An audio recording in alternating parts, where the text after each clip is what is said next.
السلام عليكم. معكم لاله زهرة. غنحكي لكم على واحد الجريمه اللي كانت وقعت في الحمام اللي مجاور للحومه ديالنا. ولكن قبل ما نبداو غادي نعطيكم تلخيص على الشخصيه ديال لاله زهرة. انا في الستينات من العمر ديالي، واحد السيده اللي ديما ضاحكه، ديما مبتسمه، محبوبه من طرف الصغير والكبير. كلشي كيدير لي الاعتبار، وإلا كان شي مجمع في الحومه ديالنا انا الاولى من المعروضات، وإلا تجمعنا انا اللي كنشد لهم الصينيه، واللي عنده شي مشكله او بغى يتشاور كيجي عندي وكنلقى له الحل. كنشوف بزاف، كنسمع بزاف، ولكن كلامي قليل، وإلا تكلمت كلامي موزون ومعقول وكلشي كيدير بحسابه. عندي قوه الملاحظه وكنلاحظ ادق التفاصيل، وشاركت في شحال من حل ديال شي جريمه وقعات لدرجه ان الضابط كيتفائل الا شافني في موقع الجريمه، كيقول صافي لاله زهره غادي تلقى لينا الحل، او لقات لينا الحل وعرفت لينا شكون القاتل. ايوا ما نطولش عليكم ونبداو في الحكايه ديالنا اليوم. هاد الحمام كنمشي ليه مره. واحد الجمعه من ايامات الله كنت مشيت، دخلت الطيابه بطبيعه الحال كتعرفني، الكسالات حتى هما كيعرفوني. من بعد ما سلمت جلست، بديت كنقاد الامور ديالي، كنت نغير حوايجي، جمعت الصاك ديالي وبغيت نعطيه للطيابه. في ديك اللحظه دخلت واحد السيده في الخمسينات من العمر ديالها، حتى هي غيرت حوايجها، قادات الصاك ديالها، عطاتو للطيابه. وليت الانتباه ديالي في هاد السيده انها لابسه واحد السلسله في عنقها غليظه وباينه وازنه وباين ثمنها غالي، سلسله ديال الذهب. من بعد ما عطات الصاك للطيابه دارت عند الكساله، قالت لها انا غادي ندخل للسخون وشويه تبعيني. السيده دخلات، انا دخلت من موراها، وفعلا مشات مباشره لبيت السخون. بالنسبه لهذا الحمام فيه ثلاثه ديال الصالونات او ثلاثه ديال البيوت. كاين البيت الاول كيكون بارد، البيت الثاني كيكون شويه دافي، والبيت الثالث اللي هو بيت السخون اللي كيكون فيه البخار، يعني كيكون مجهد بالسخونيه. كيف قلت لكم السيده دخلت مباشره للبيت السخون، انا دخلت للبيت الثاني. وهذاك البيت ما خاويش، يعني كاينين عيالات كيعوموا، كاين اللي كيغسل، كاين اللي قرب يسالي، المهم عامر، وكاينه الهضره وكاين الضحك، كاين الجماعه، يعني حمام د العيالات. ايوا قاديت بلاصتي جلست، يلاه بديت كندير الصابون البلدي، وهي تدخل واحد السيده ما تجلس غير حدايا، تكون في ديك 45، يعني العمر ديالها يكون في ديك الربعينات بحال هكذا. جلست حدايا، ولكن حسيت بان هاد السيده هادي ماشي على برجها، السيده متوتره مقلقه، ما لقاتش راحتها، مضاربه غير مع راسها. المهم بقات جالسه، دارت الصابون البلدي ديالها غير كتكب عليها في الماء، يعني السيده كتبان مرونه. واحد شويه وهي تجبد واحد الليمونه بدات كتنقي فيها وتاكل. وكتعرفوا الحمام والسخونيه ديالو وريحه الصابون، هادشي كامل مع ريحه الليمون، يعني ريحه الليمون غطات على هاد الروائح كاملين، وباين شحال من وحده غادي تكون تشهات هذيك الليمونه اللي كتنقي فيها السيده. المهم بعد ما نقاتها وكلاتها شويه، وهي تهز عاود ليمونه واحده اخرى بدات كتنقي فيها، وجمعات الوقفه ودخلات البيت السخون. دخلات البيت السخون ما تعطلاتش فيه، يعني غير واحد شويه وهي تخرج، يعني حتى بيت السخون ما لقاتش فيه راحتها. كيف ما لقاتش راحتها ملي كانت جالسه حدايا؟ كيف قلت لكم السيده باينه مقلقه، باينه مضاربه غير مع راسها. بيت السخون حتى هو دخلات ليه، وهو بيت السخون اللي دخل ليه على الاقل غادي يجلس واحد شي شويه عاد يخرج. هي ما تعطلاتش، يعني دخلات غير دقائق قلال وهي تخرج. وديك الليمونه بحال اللي دخلت معاها، يعني بحال يلا قسمتها غير النص، يعني بحال نقاتها غير النص وقسمتها. خرجات عاود جلسات حدايا، كملات هذيك الليمونه كلاتها، عاود هزات الماء كتكب عليها، بدات كتغسل في شعرها. يعني السيده ما باينه مرونه، باينه زربانه بغات تخرج، باينه يعني ما حتى داك الحمام على حقه بالاصول ديالو ما دارتوش. ورغم ذلك ما بقيتش منتبهه ليها بزاف. ديتها في شغالاتي انايا شويه، جات الغساله اللي غادي تحك ليا ظهري، دخلات واحد شويه تدخل الغساله الثانيه باش تمشي عند هذيك السيده الاولى اللي دخلات البيت سخون. حيت عاوتاني هذيك ملي دخلات ما خرجاتش، يعني من الاول وهي جالسه في بيت سخون، يعني طولات.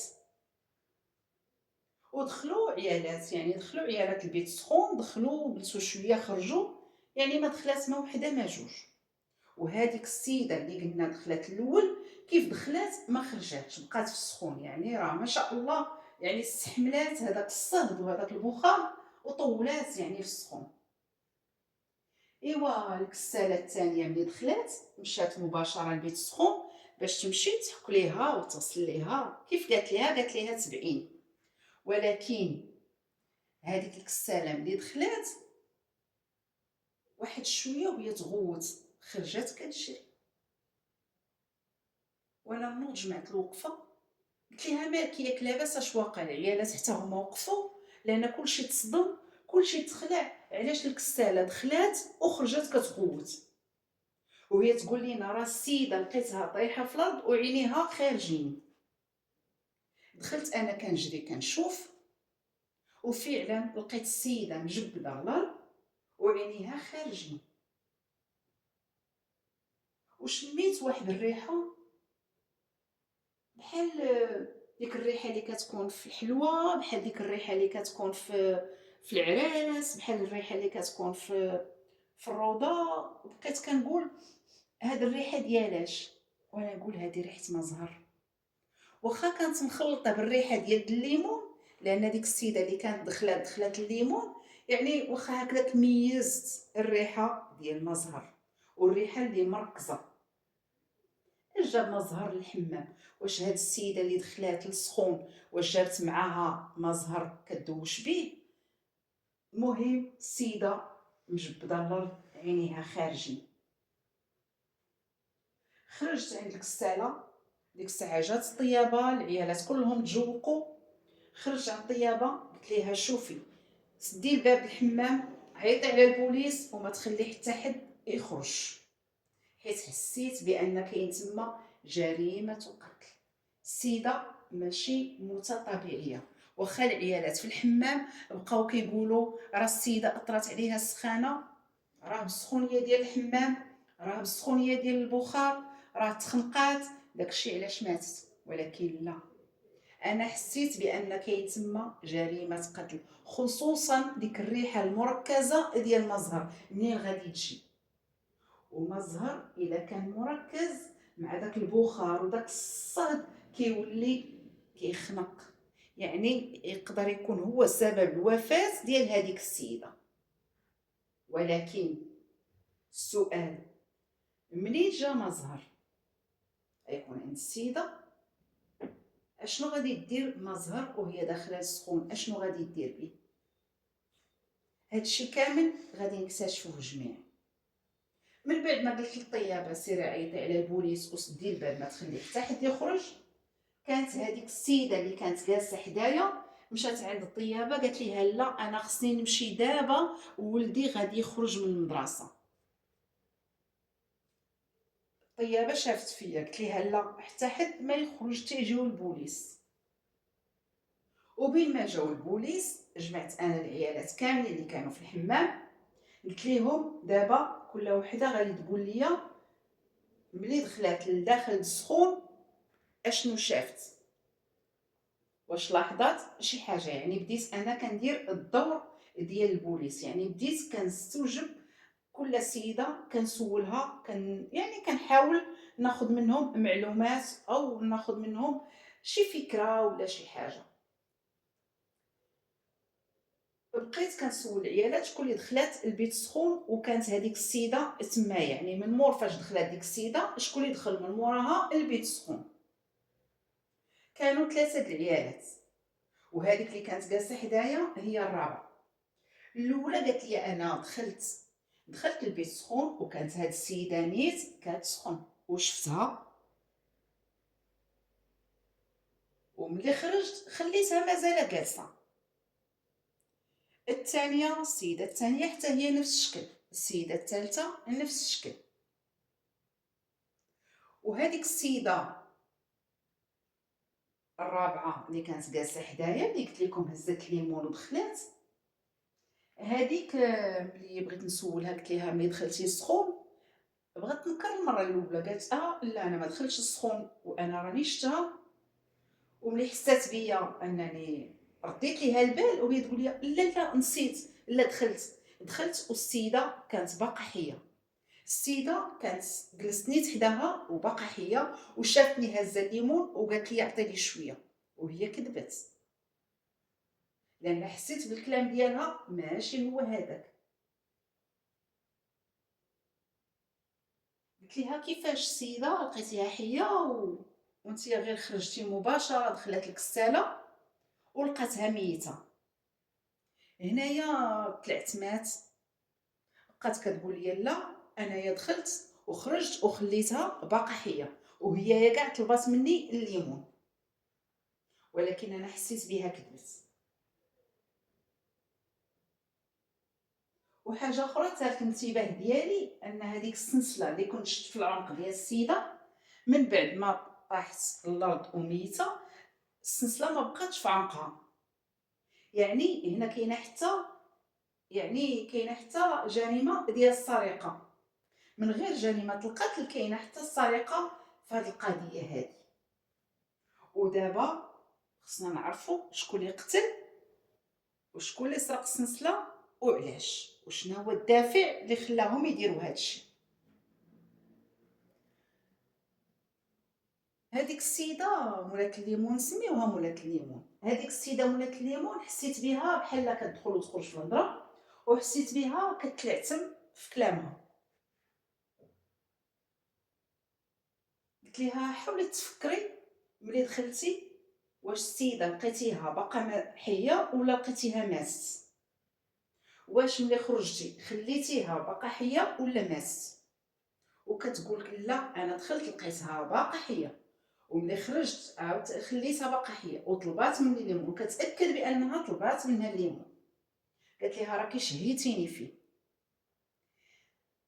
قلت لهم هاد السيده اللي ماتت ما ماتتش ان السخونيه اللي اثرت عليها، هاد السيده ماتت بالاختناق ديال المزهر. شي وحده في العيالات من هادو اللي دخلوا عندها البيت سخون، وحتى الكساله راها من المشابه بهم، لان حتى الكساله راني ما نسيتهاش، حتى هي سولتها قلت لها واش ملي دخلتي كيفاش لقيتي السيده الكساله تخلعات؟ قالت لي لا انا دخلت لقيتها مده الارض، انا دخلت لقيت السيده طايحه الارض وعينيها خارجين وتخلعات مسكينه. قلت لهم دابا هاد السيده ما ماتتش موتة الله طبيعيه، هاد السيده ماتت بالاختناق، واللي خنقها هو هذاك الجهد ديال المزهر المركز، لانه تخلط مع البخار ومع صهد الحمام ديال بيت السخون، وهو يدير ليها الاختناق، يعني هو سببها في الوفاه. وحاجه اخرى، السيده دخلات دايره في عنقها واحد السلسله ديال الذهب، ودابا ما كايناش، يعني اللي قتلها سرق ليها هذيك السلسله. دابا غادي نفتشكم وحده بوحده، وغادي نبداو، يعني غادي نحصروا هاد التفتيش غير في هادوك اللي دخلوا البيت السخون، وكانوا 4 من غير الكساله. بديت بالسيده الاولى، قلبت ليها الامور ديالها، الصاك ديالها في الشامبوان المشطه الخرقه، يعني ما كاينش حس السلسله. قلبت السيده الثانيه وكذلك ما كاين عندها والو. قلبت السيده الثالثه حتى هي ما كاين والو. ملي وصلت النوبه ديال مولات الليمونه ما خلاتنيش نقلب ليها الدروس ديالها. قلت لها اذا انت فكرتك العجينه. قالت لي لا ما عندكش الحق، انت ماشي بوليس انت هادي. قلت ليها يا اما نقلبك انا ولا يجيو البوليس يقلبوك. والعيالات كلهم كيقولوا ليها الا ما دايره والو خليها تقلب لك الدروس ديالك. شافت كل شيء حمر فيها وكل شيء كيشوف فيها وكل شيء شافت فيه بانه كيتهمها وهي تقول لي هاكي. ملي حليت الدروس ديالها اش كنلقى قرعه صغيره خاويه. ملي حليتها وهي طلع منها ريحه مزهر. يعني هذا الدليل الاول، هي سبب السيده في الوفاه ديالها. بديت كنقلب على السنسله ما لقيتهاش. اذا شي حد اخر اللي سرق السنسله. بديت كنقلب مزيان وانا نهز الكيس ديالها ديال الحكام او الخرقات الحكام. ملي هزيتها كنحسها ثقيله. ملي قلبتها كنلقى فيها السلسله ديال الذهب. صافي هنا السيده طاحت الارض وبدات كتبكي وكتقول لينا انا ما قتلتهاش انا ما قتلتهاش. قلت لها كيفاش ما قتلتيهاش وحنايا لقينا عندك الدليل، لقينا عندك القرعه ديال مزهر ولقينا عندك السلسله. قالت لينا لا هذيك السيده ظلماتني، هذيك السيده خدات لي رزقي. هذيك السيده كنعرفها كانت قالت لي اجي نديرو واحد المشروع بجوج وهي تقول لي خصك تعطيني هذا القدر ديال الفلوس. انا بعت ذهبي وتسلفت وتكلفت وعطيته ليها حيت طمعاتني بمشروع اللي غادي يكون ناجح، مشروع اللي غادي نربحو منه بجوج.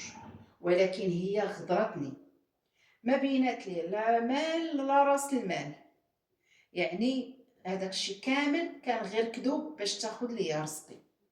وملي كنت كنمشي عندها وكنقول ليها بغيت فلوسي كتقول لي ما عنديش، الا عندك شي شهود جيبيهم، الا عندك شي ورقه اريها. وانا ما عندي شهود ما عندي ورقه. وكانت اخر مره قالت لي الا باقا تجي عندي الباب داري غادي نعيط لك للبوليس. ولكن انايا حلفت حتى ننتقم منها وحتى نرد رزقي منها.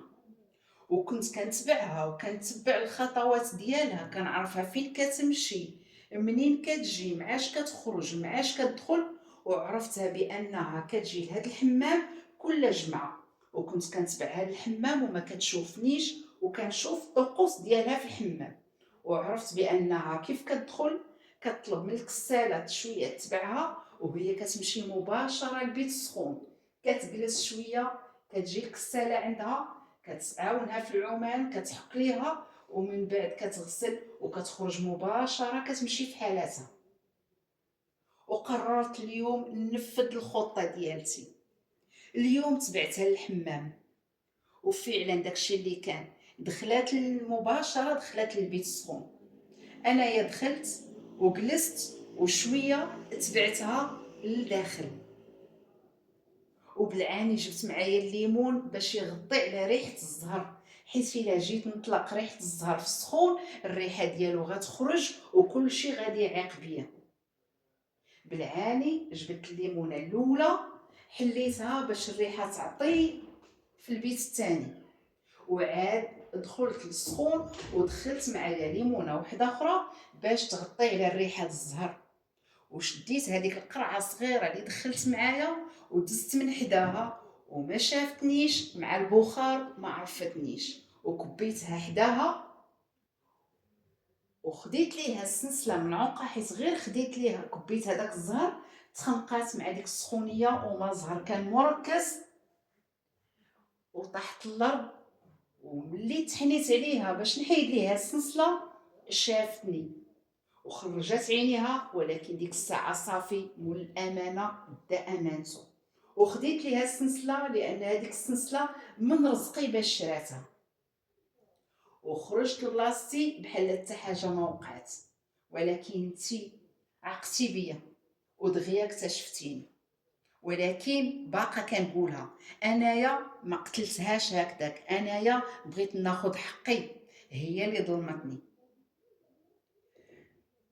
شويه وهي تدخل الطيابه وهي تقول البوليس جاو، قلت ليها لا حبسي خلي الباب مسدود حتى يخرجوا العيالات، نخرجوا نلبسوا حوايجنا. غطينا هذيك السيده اللي متوفيه، غطيناها بفوطه، خرجنا لبسنا حوايجنا.